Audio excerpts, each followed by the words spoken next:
Good morning students. हम discuss कर रहे थे types of intermolecular forces, unit 5 states of matter. तो देखिए बेटा, हमने डिस्कस कर लिए थे 5 different types of intermolecular forces होते हैं पिछले वीडियो में। आज हम टॉपिक डिस्कस करते हैं बेटा factors affecting magnitude of intermolecular forces. आज हम टॉपिक डिस्कस करते हैं बेटा factors affecting magnitude of intermolecular forces. ऐसे कौन कौन से फैक्टर्स हैं जो इंटरमोलिकुलर फोर्सेस के मैग्नीट्यूड को अफेक्ट करते हैं। देखिए बेटा, सबसे पहला फैक्टर है size of molecules. Size of molecules में है बेटा, जैसे जैसे मोलिक्यूल्स का साइज बढ़ेगा, as the size of molecules increases, size बढ़ने से क्या बढ़ेगा? Surface area of molecules increases. Surface area बढ़ने से बेटा क्या होगा? Magnitude of wonder Waals forces increases. Magnitude of wonder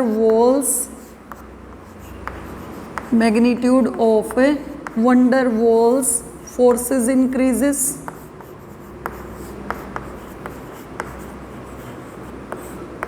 okay, तो जिस मॉलिक्यूल का साइज बड़ा होगा उसका सरफेस एरिया ज़्यादा होगा और उसका वंडरवॉल फोर्स, डिस्पर्जन फोर्स उतना ही क्या होगा बेटा? ज़्यादा।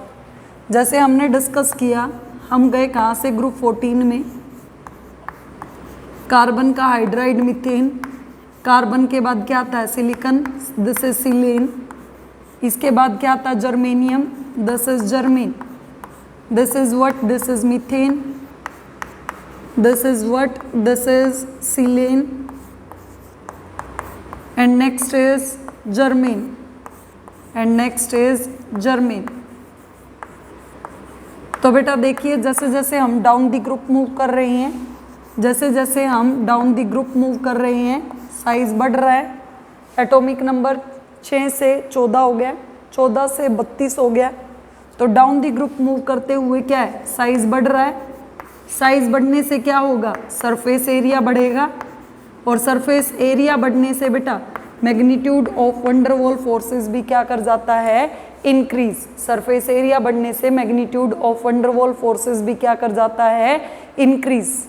उसके बाद दूसरा देखिए बेटा, shape of molecules. Next point देखिए, शेप ऑफ मोलिक्यूल्स।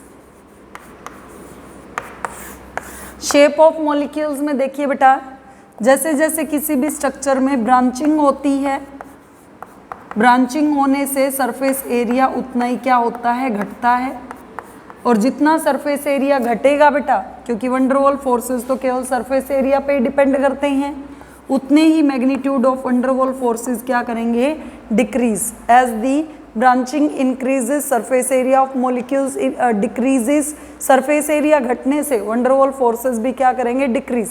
जैसे हमने लिया एक एन पेंटेन, हमने लिया एक मॉलिक्यूल एन पेंटेन का, एक लिया हमने आइसोपेंटेन का, और एक मॉलिक्यूल लिया बेटा हमने नियोपेंटेन का। एक मॉलिक्यूल हमने लिया नियोपेंटेन का।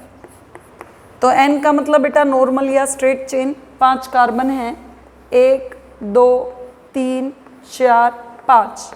हर कार्बन की कोवैलेंसी हम 10 से पढ़ते आ रहे हैं, कितनी होती है? 4।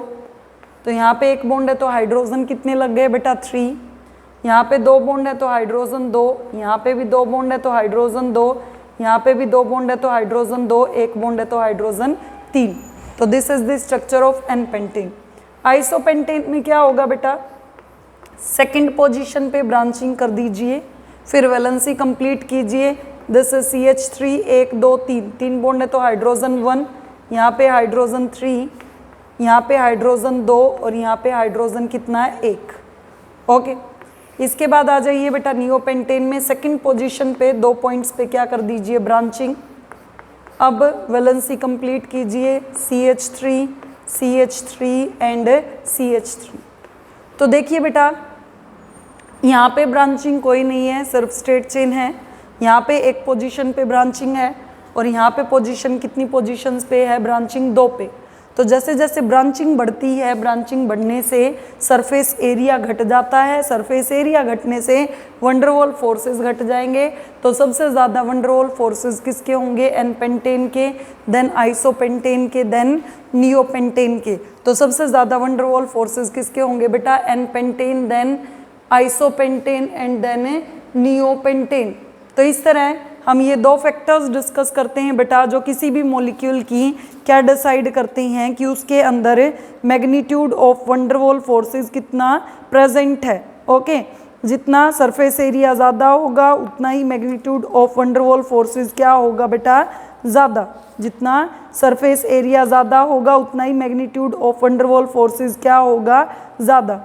तीसरा पॉइंट डिस्कस करते हैं बेटा हम, नेचर ऑफ मॉलिक्यूल्स। तीसरा पॉइंट हम डिस्कस करते हैं बेटा क्या? Nature of molecules. तो नेचर ऑफ मॉलिक्यूल्स में देखिए बेटा, नेचर ऑफ मॉलिक्यूल्स।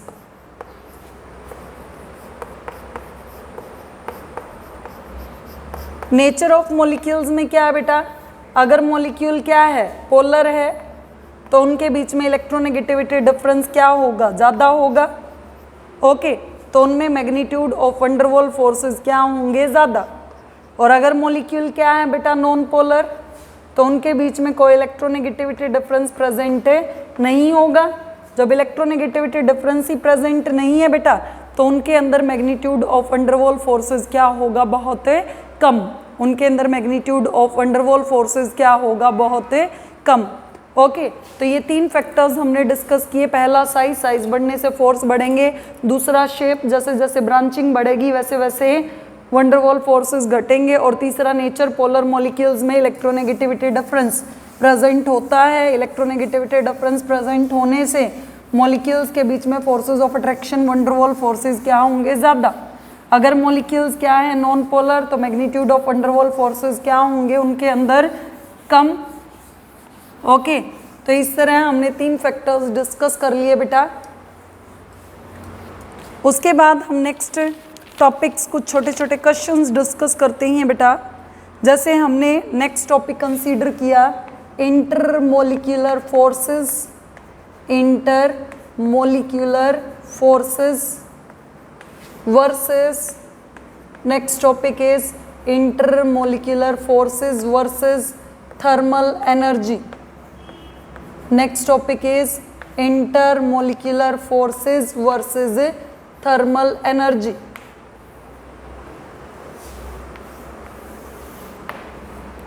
तो intermolecular forces versus thermal energy में देखिए बेटा क्या है। इंटरमोलिक्यूलर फोर्सेस पार्टिकल्स को एक दूसरे के क्या रखते हैं? इंटर का मतलब 2 अलग अलग, मोलिक्यूलर का मतलब मोलिक्यूल्स के बीच में, फोर्सेस का मतलब अट्रैक्शन। तो इंटरमोलिक्यूलर फोर्सेस पार्टिकल्स को एक दूसरे के क्या रखते हैं? Closer toward each other.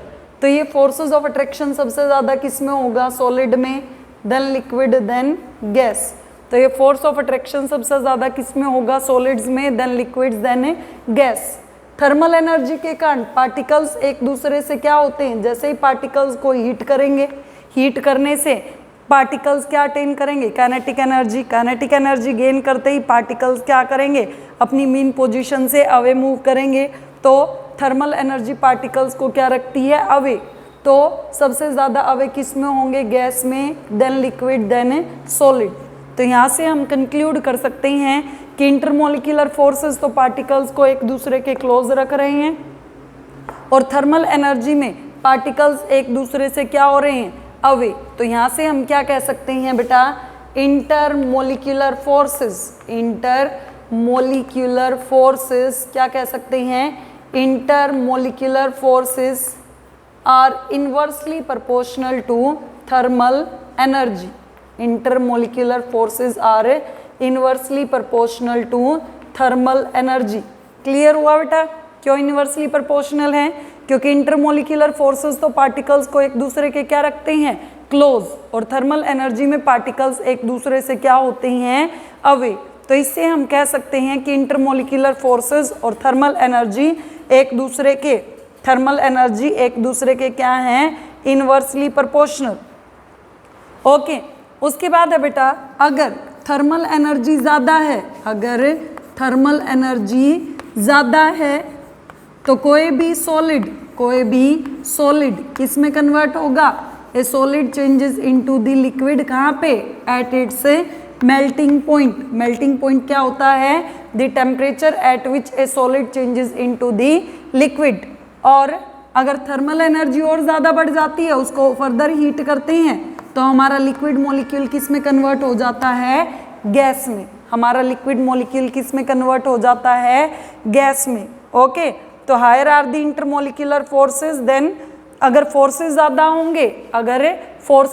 होंगे, अगर इंटरमोलिक्यूलर फोर्सेस ज़्यादा होंगे तो सब्सटेंस किस में एग्जिस्ट करेगा, तो सब्सटेंस डोमिनेटली एग्जिस्ट करेगा बेटा, किस में, सॉलिड स्टेट में। और अगर थर्मल एनर्जी ज़्यादा होगी तो पहले सब्सटेंस सॉलिड से लिक्विड में कन्वर्ट हो जाएगा उसके मेल्टिंग पॉइंट पे, और फर्दर हीट करेंगे तो बॉइलिंग पॉइंट पे सब्सटेंस लिक्विड स्टेट से किस में कन्वर्ट हो जाएगा, गैस में। अब जैसे क्वेश्चन आता है, वाई, क्वेश्चन है बेटा, why ice is solid at room temperature, why ice is solid at room temperature. Ice के अंदर क्या होता है बेटा, आइस के अंदर आंसर है, आइस के अंदर इंटरमोलिक्यूलर फोर्सेस, आइस के अंदर इंटरमोलिक्यूलर फोर्सेस क्या होते हैं, ज़्यादा, किसकी कंपैरिजन में, as compare to the thermal energy. In ice the intermolecular forces are more as compare to thermal energy, so ice exist in a solid state at a room temperature। Ice के अंदर क्या है बेटा, intermolecular forces thermal energy की comparison में बहुत ज़्यादा हैं, जिसके कारण आइस के मोलिक्यूल्स सॉलिड क्या हैं, at the room temperature. Okay, तो साथ साथ हमने ये छोटे छोटे क्वेश्चंस भी डिस्कस कर लिए। इसी में एक पॉइंट और डिस्कस करते हैं, टाइप्स ऑफ बॉन्डिंग। इसी में हम एक पॉइंट और डिस्कस करते हैं बेटा, types of bonding and melting and boiling points. Next topic है बेटा इसी में, types of bonding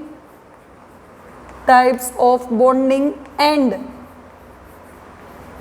melting and boiling points, types of bonding and melting and boiling points।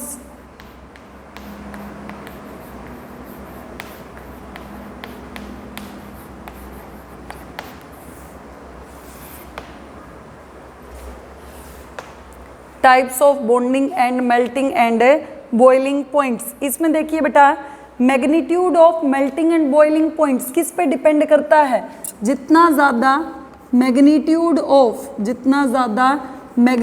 Of क्या होगा, intermolecular forces, greater is the magnitude of intermolecular forces.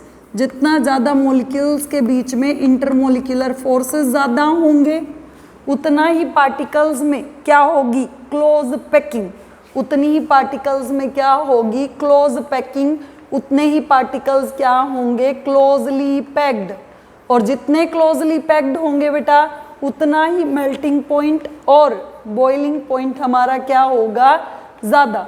Melting और boiling point उतना ही क्या होगा, ज़्यादा। Greater is the magnitude of intermolecular forces holding the constituent particles, greater amount of energy will be required to dissociate their bonds and hence greater will be melting and boiling points।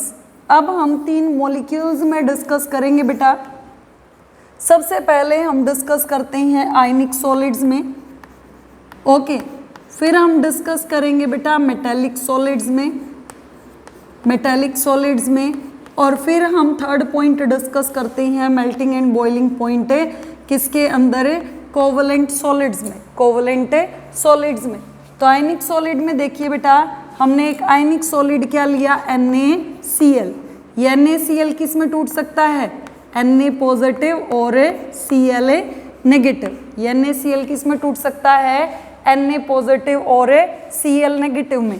Positively charge species को हम क्या कहते हैं बेटा? Cations. और negatively charge species को हम क्या कहते हैं बेटा? एनायंस। ये कैटायंस और एनायंस हेल्ड किसके साथ होते हैं? They are held together by strong, they are held together by strong electrostatic forces of attraction. ये एक दूसरे के साथ हेल्ड किससे होते हैं? They are held together by strong electrostatic forces of attraction. अब फोर्सेस ज़्यादा हैं बेटा, तो इनके मेल्टिंग पॉइंट और बॉइलिंग पॉइंट क्या होंगे? High. So they have high melting and boiling points. So they have high melting and boiling points. अब देखिए बेटा, मेटेलिक सॉलिड्स में सोडियम एक मेटल है, एटॉमिक नंबर 11 है, कॉन्फ़िगरेशन पहली शेल में 2 इलेक्ट्रॉन, दूसरी में 8, तीसरी में 1। ओके, तो सोडियम है, फटाफट इस एक लास्ट शेल के इलेक्ट्रॉन को लूज कर देगा और ये क्या है? एक मोबाइल इलेक्ट्रॉन।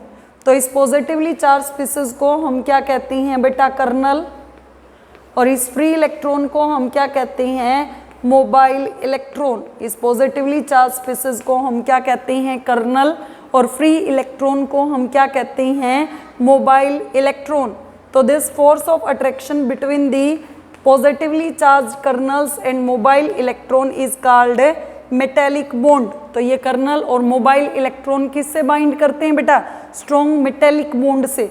इन बॉन्ड्स को डिसोसिएट करने के लिए भी एनर्जी बहुत ज़्यादा रिक्वायर्ड है। इन बॉन्ड्स को डिसोसिएट करने के लिए भी एनर्जी क्या है? बहुत ज़्यादा रिक्वायर्ड है। इसलिए मेटेलिक बॉन्ड्स में भी बेटा मेल्टिंग एंड बॉइलिंग पॉइंट क्या होते हैं? हाई। उसके बाद हम थर्ड डिस्कस करते हैं बेटा कोवलेंट बॉन्ड्स में। कोवलेंट बॉन्ड में क्या होता है? A covalent bond is formed by mutual sharing of electrons. Mutual sharing में क्या है? एक हाइड्रोजन के पास एक वैलेंस इलेक्ट्रॉन है, एक क्लोरीन के पास वैलेंस इलेक्ट्रॉन्स कितने प्रेजेंट है बेटा? 7। तो ये यहाँ से अपना डुप्लेट कंप्लीट कर लेता है और क्लोरीन अपना यहाँ से क्या कंप्लीट कर लेता है? ऑक्टेट। तो यहाँ पे शेयरिंग किसके बीच में है? कोई पर्टिकुलर कंप्लीट ट्रांसफर नहीं है। तो इसमें क्या है? केवल वीक वंडर वॉल्स। इसमें क्या है? केवल weak van der Waals forces of attraction. Weak van der Waals forces हैं बेटा इनके अंदर। तो इनके मेल्टिंग एंड बॉइलिंग पॉइंट क्या होंगे? They have low melting and boiling points. इनके मेल्टिंग और बॉइलिंग पॉइंट्स क्या होते हैं बेटा? कम। ओके, तो हमने आज के टॉपिक में डिस्कस किया बेटा फैक्टर्स जो वीक वंडर वॉल फोर्सेस को अफेक्ट करते हैं वो कौन कौन से हैं। उसके बाद हमने डिस्कस किया है thermal energy versus intermolecular forces. और उसके बाद हमने डिस्कस किया बेटा types of bonding and melting and boiling point. Next video में हम स्टार्ट करेंगे बेटा गैसियस स्टेट। तब तक के लिए ओके, थैंक यू बेटा।